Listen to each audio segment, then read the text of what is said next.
എനിക്ക് അരുണിനോട് നിയമസഭയ്ക്കകത്ത് ഇൻസെൻറ്റീവ് ഓണറേറിയവുമായി ബന്ധപ്പെട്ട് സംസ്ഥാനങ്ങളുടെ കണക്ക് ആരോഗ്യമന്ത്രി അവതരിപ്പിച്ചു. എൻ്റെ ന്യായമായൊരു സംശയം, നേരത്തെ ഹരിയോട് ഞാനത് അവതരിപ്പിക്കാൻ ശ്രമിച്ചു, അദ്ദേഹം അത് ശ്രദ്ധിച്ചതായിട്ട് എനിക്ക് തോന്നുന്നില്ല, അല്ലെങ്കിൽ അത് ആ നിലയിൽ ചർച്ച ചെയ്യപ്പെട്ടില്ല. കേന്ദ്രമന്ത്രി പാർലമെൻറ്റിൽ ഒരു കണക്ക് നൽകുമ്പോൾ സംസ്ഥാനങ്ങൾ നൽകുന്ന ഓണറേറിയം മാത്രമല്ലല്ലോ വരാനിടയുള്ളത്. കേന്ദ്ര സർക്കാർ കൊടുക്കുന്ന ഓണറേറിയത്തിൻ്റെ കോൺട്രിബ്യൂഷനൂടെ ചേർത്തുകൊണ്ടുള്ള സംസ്ഥാനങ്ങളുടെ ഒരു പൊതു കണക്ക് ആകാനാണ് സാധ്യത എന്ന് ഞാൻ വിചാരിക്കുന്നു. അങ്ങനെ വരുമ്പോൾ കേരളത്തിലേതടക്കം സംസ്ഥാനങ്ങളിലെ കേന്ദ്രമന്ത്രിയുടെ കണക്കെടുത്തു വെച്ചുകൊണ്ട് ഒരു ആശാ വർക്കർക്ക് കയ്യിൽ കിട്ടുന്ന പണത്തെ സംബന്ധിച്ചൊരു നിഗമനത്തിലേക്ക് പ്രതിപക്ഷം പോകുന്നത് എത്രമാത്രം ഉചിതമാണ്? രണ്ട്, ഈ സംസ്ഥാനങ്ങളും കേരളവുമായി താരതമ്യം ചെയ്താൽ ഇന്നത്തെ നിയമസഭാ ചർച്ചകളിൽ നിന്ന് മലയാളിക്ക് മനസ്സിലാവുന്ന കാര്യം എന്താണ്? ഇപ്പോൾ അതിനെ ഉൾക്കൊള്ളാൻ ഹരി തയ്യാറായിട്ടില്ല. ശ്രീ അരുൺകുമാറോ?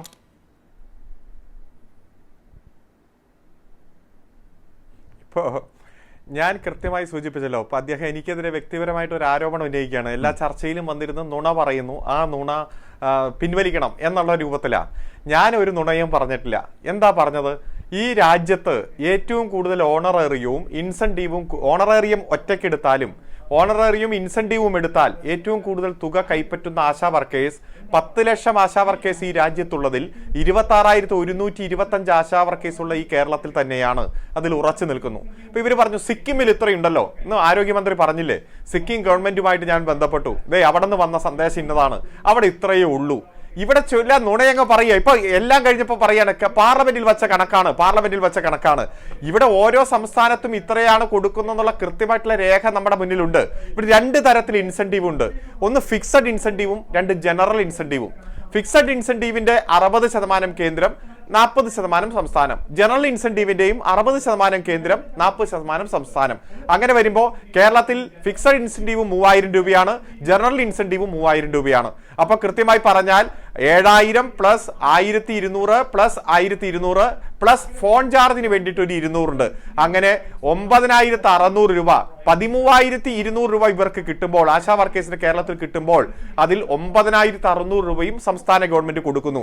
ചിലർക്ക് ചില വാർഡുകളിൽ ഗർഭിണികളായ സ്ത്രീകളുടെ എണ്ണം കൂടുതൽ, കുട്ടികളുടെ എണ്ണം കൂടുതൽ, അത്തരത്തിൽ വരുമ്പോൾ ഈ ഫിക്സഡ് ഇൻസെന്റീവും ജനറൽ ഇൻസെന്റീവും കഴിഞ്ഞാലും കുറച്ചുകൂടെ തുക കിട്ടുന്ന സാഹചര്യം വരും. പകുതിയോളം ആശാ വർക്കേഴ്സിന് അല്ലാതെയും വരുമാനം കിട്ടുന്ന സാഹചര്യമുണ്ട്. ഇത് കണക്ക് വെച്ച് നോക്കുമ്പോൾ ഇന്ത്യയിൽ ഒരു സംസ്ഥാനത്തും ഇത്തരത്തിൽ 13,200 രൂപ കയ്യിൽ കിട്ടുന്ന സാഹചര്യമില്ല, ആശാ വർക്കേഴ്സിന് ഇല്ല എന്നുള്ളത് കണക്കുകൾ വെച്ച് തന്നെയല്ലേ ആരോഗ്യമന്ത്രി സംസാരിച്ചത്. എന്നിട്ട് എന്താണ് ഇവർക്ക് ഇതുവരെ ബോധ്യമാകാത്തത്? SUCI ബോധ്യപ്പെടുത്താൻ നമ്മൾ ശ്രമിച്ചു. ഇപ്പൊ പകുതി ആളുകളെ കൊണ്ട് BMS പോയി എന്നതാണ് മനസ്സിലാക്കുന്നത്.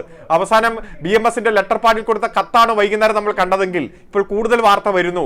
കാരണം ഇതിൽ ഇരുന്ന ആളുകളെ കൂട്ടിക്കൊണ്ടുപോയി മറ്റൊരു സംഘടന, ആദ്യമായിട്ടാണ് ആശാ വർക്കേഴ്സിനെ BMS സംഘടിപ്പിക്കുന്നത്. അതിനൊരു പ്രത്യേക പേരൊക്കെ ഇട്ടിട്ടുണ്ട്.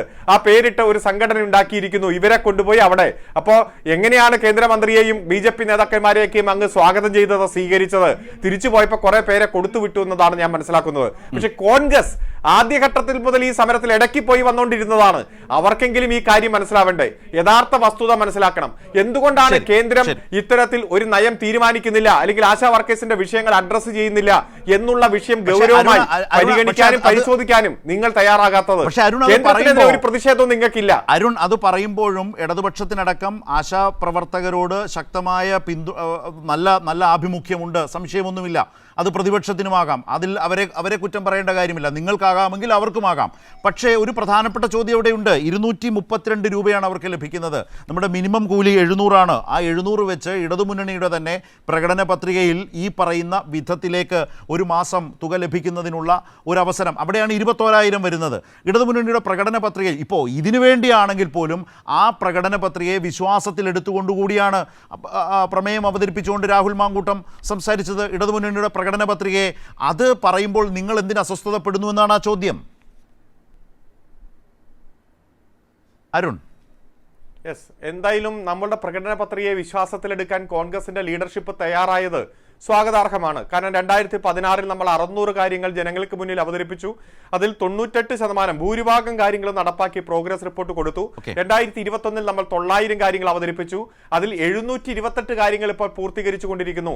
രണ്ടാം പിണറായി സർക്കാരിന്റെ 3ാം പ്രോഗ്രസ് റിപ്പോർട്ട് ജൂലൈ മാസം 2-ാം തീയതി 2024 പുറത്തിറക്കിയപ്പോൾ പൂർത്തീകരിച്ചുകൊണ്ടിരിക്കുന്ന പദ്ധതി, പെൻഡിംഗ് ഉള്ള വർക്ക് എല്ലാം സൂചിപ്പിച്ചാണ്. ഏതായാലും കോൺഗ്രസ് അത് വിശ്വാസത്തിലെടുത്തത് നല്ല കാര്യം. ഒറ്റ കാര്യം ചോദിക്കട്ടെ, 5 കൊല്ലം ഉമ്മൻചാണ്ടി കേരളം ഭരിക്കുമ്പോൾ 300-ൽ നിന്ന് 1000 ആക്കാൻ ശ്രമിച്ചു. പക്ഷെ അവസാനത്തെ മാസം 1000 ആക്കിയത് വിതരണം ചെയ്തില്ല. വിതരണം ചെയ്തത് 2016-ൽ ഒന്നാമത്തെ പിണറായി സർക്കാർ വന്നപ്പോഴാണ്. 1000-ൽ നിന്ന് 2000-ആയി, 3000-ആയി, 4000-ആയി, 5000-ആയി, 6000-ആയി, 7000-ആയി അങ്ങ് വർദ്ധിപ്പിക്കുകയല്ലേ ചെയ്തത്? നിങ്ങൾ ഇരിക്കുമ്പോൾ 100 രൂപ വീതം ഒരു വർഷം നോക്കിക്കഴിഞ്ഞാൽ ഏകദേശം 100 രൂപ വീതം വർദ്ധിപ്പിച്ചതല്ലല്ലോ. ഇവിടെ 1000-ലധികം രൂപ ഓരോ വർഷം വർദ്ധിപ്പിച്ച് 7000 രൂപയിലേക്ക്, 1000-ൽ നിന്ന് 7000 രൂപയിലേക്ക് എത്തിച്ചു. പിന്നെ എന്നോടുള്ള ചോദ്യം, എന്തുകൊണ്ട് പ്രകടന പത്രികയിൽ പറഞ്ഞ കാര്യങ്ങൾ ഇങ്ങനെ മിനിമം വേജസ് ആക്ടിന്റെ കീഴിൽ കൊണ്ടുവരാൻ കഴിയുന്നില്ല എന്ന്? അങ്ങനെ കൊണ്ടുവരാൻ കഴിയില്ല. കാരണം ഒരു സ്കീം കേന്ദ്രം ഇംപ്ലിമെന്റ് ചെയ്യുമ്പോൾ അതിപ്പോ പോളിയോ നിർമ്മാർജ്ജനമായാലും TB നിർമ്മാർജ്ജനമായാലും അതൊരു പ്രത്യേക കാലത്തേക്കുള്ള സ്കീമാണ്. ആ സ്കീമിൽ മിനിമം വേജസ് ആപ്ലിക്കബിൾ അല്ല. ഏറ്റവും ആദ്യം തൊഴിലാളിയായി കേന്ദ്ര ഗവൺമെന്റ് അംഗീകരിച്ചാൽ നമുക്ക് അവർക്ക് സാലറി കൊടുക്കാം. സാലറി കൊടുക്കുമ്പോൾ മിനിമം വേജസ് ആക്ടിന്റെ പരിധിയിൽ വരും. അപ്പോൾ കൃത്യമായി ജോലി ചെയ്യുന്നവർക്ക് മിനിമം വേജസ് കൊടുക്കുന്ന സാഹചര്യം വരും. 700 രൂപയാക്കി മാറ്റാൻ കഴിയും. പ്രകടന പത്രികയിൽ ഞങ്ങൾ പറഞ്ഞത് നിരന്തരമായിട്ടുള്ള പോരാട്ടം നടത്തി ഇവരെ റെഗുലറൈസ് ചെയ്യാൻ പാകത്തിനുള്ള തീരുമാനം എടുപ്പിക്കും എന്നതാണ്. 2024 നവംബർ 29-ന് ഡൽഹിയിൽ നടന്ന മഹാപ്രക്ഷോഭം, 20ഓളം സംസ്ഥാനങ്ങളിലെ ആശാ വർക്കേഴ്സ് CITUവിന്റെ നേതൃത്വത്തിൽ നടന്ന ആ പ്രക്ഷോഭത്തിന്റെ കൊടുത്ത നിവേദനത്തിന്റെ ഒരു വാചകം പറഞ്ഞുകൊണ്ട് ഞാൻ അവസാനിപ്പിക്കാം. AWFFI organized a march to Parliament at Jantar Mandir demanding regularization minimum wages of Rs 26,000 per month, social security and pension for ASHA workers and facilitators, health for all ASHA workers, will do door to door against the policies of the Modi government.